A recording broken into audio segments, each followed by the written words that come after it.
रुक्मिणी और रुक्मी की कहानी और अन्य कथाएं। कुंदिना राज्य में भीष्मक नाम का एक राजा राज्य करता था। राजा का रुक्मी नाम का एक बेटा और रुक्मिणी नाम की एक बेटी थी। कृष्ण और रुक्मिणी एक दूसरे से विवाह करना चाहते थे, लेकिन रुक्मी को कृष्ण पसंद नहीं थे, इसलिए उसने अपनी बहन का विवाह कृष्ण से करने से इनकार कर दिया। भीष्मक भी जरासंध का सहयोगी था, अतः उन्होंने रुक्मी की बात मान ली और अपनी पुत्री का विवाह शिशुपाल से करने का निश्चय किया। जरासंध के सभी सहयोगी विवाह देखने के लिए कुंदिना गए और कृष्ण और यादव भी वहां गए। लेकिन विवाह होने से एक दिन पहले कृष्ण ने रुक्मिणी का अपहरण कर लिया। इसके बाद पौंड्रक, दंडवक्र, विदुर, शिशुपाल, जरासंध और शाल जैसे कई राजाओं ने कृष्ण को मारने के लिए यादवों पर हमला किया, लेकिन वे बलराम और अन्य यादवों से हार गए। रुक्मी ने निश्चय किया, मैं कृष्ण को मारे बिना कुंदिना नहीं लौटूंगा। उसने कई सैनिकों, घोड़ों, हाथियों और रथों के साथ कृष्ण का पीछा किया, लेकिन कृष्ण ने रुक्मी को आसानी से हरा दिया। जब कृष्ण रुक्मी को मारने ही वाले थे तो रुक्मिणी ने कहा, मेरा एक ही भाई है, कृपया उसकी जान बख्श दो। कृष्ण ने रुक्मी की जान बचाई, लेकिन रुक्मी ने निश्चय कर लिया था कि वह कृष्ण को मारे बिना कुंदिना नहीं लौटेगा। इसलिए उसे भोजकथा नाम से एक नया शहर बसाना पड़ा, जहां वह रहने लगा। कृष्ण ने रुक्मिणी से राक्षस रीति के अनुसार विवाह किया। उनका प्रद्युम्न नाम का एक पुत्र था, जिसे पैदा होते ही शंबरासुर ने अपहरण कर लिया था। लेकिन बाद में प्रद्युम्न को शंबरासुर का वध करना पड़ा। पराशर के मैत्रेय ने कहा, मुझे ये कहानी बताओ।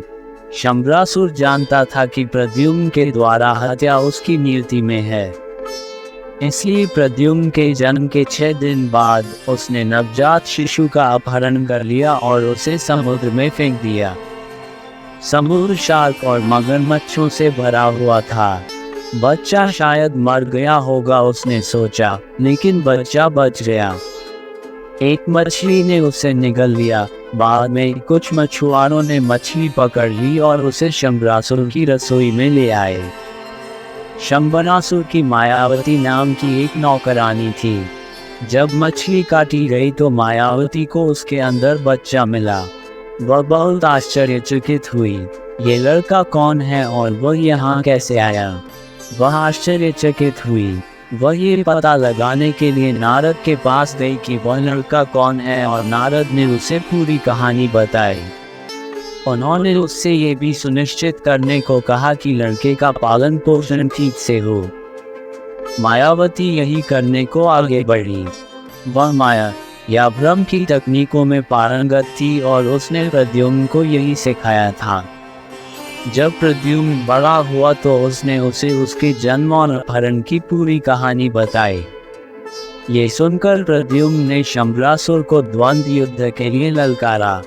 शंबरासुर ने माया का बहुत प्रयोग किया, लेकिन मायावती की कृपा से प्रद्युम्न ने भी माया का प्रयोग सीख लिया था। इसलिए वह शंबरासुर को मारने में कामयाब रहे। इसके बाद प्रद्युम्न और मायावती कृष्ण और रुक्मिणी के पास लौट आए। सभी लोग खुश हुए। प्रद्युम्न के अलावा कृष्ण और रुक्मिणी के 8 अन्य पुत्र और एक पुत्री थी, और रुक्मिणी के अलावा कृष्ण की 7 अन्य प्रमुख पत्नियां थीं।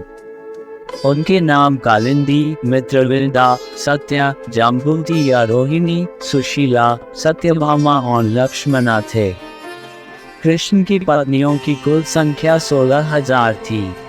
प्रद्युम्न ने राजा रुक्मी की बेटी से शादी की और उनका अनिरुद्ध नाम का एक बेटा था। अनिरुद्ध ने रुक्मी की पोती से विवाह किया। इस विवाह के अवसर पर कृष्ण, बलराम और अन्य यादव रुक्मी की राजधानी भोजकट पहुंचे।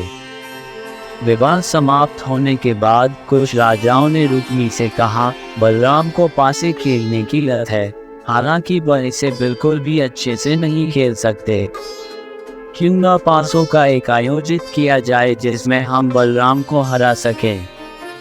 रुक्मी इस प्रस्ताव पर सहमत हो गया और एक आयोजन की व्यवस्था की गई जिसमें रुक्मी बलराम के साथ खेला। पहले दौर में रुक्मी ने बलराम से 4000 स्वर्ण मुद्राएं जीत ली। ऐसा दूसरी बार और तीसरी बार भी हुआ। इस पर कलिंग के राजा रुक्मी बलराम पर हंसने लगे। बलराम क्रोधित हो गए और उन्होंने 4 करोड़ सोने की मोहर शर्त पर रख दी।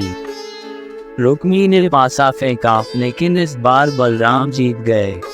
बलराम ने कहा, मैं जीत गया हूँ। रुक्मी ने उत्तर दिया, नहीं, तुमने नहीं किया। आपने शर्त लगाई थी, लेकिन मैंने इसे स्वीकार नहीं किया, इसलिए आप वास्तव में नहीं जीते हैं।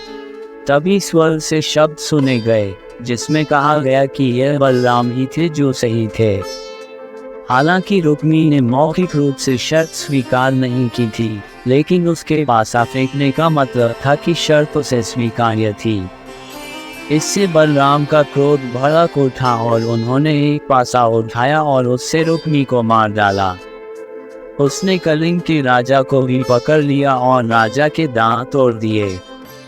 इन्हीं दांतों से कलिंग के राजा बलराम पर हंसे थे। इस अवसर पर बलराम ने कई अन्य राजाओं को भी मार डाला। धन्यवाद। आप देख रहे थे गॉड ब्लेस टीवी हिंदी।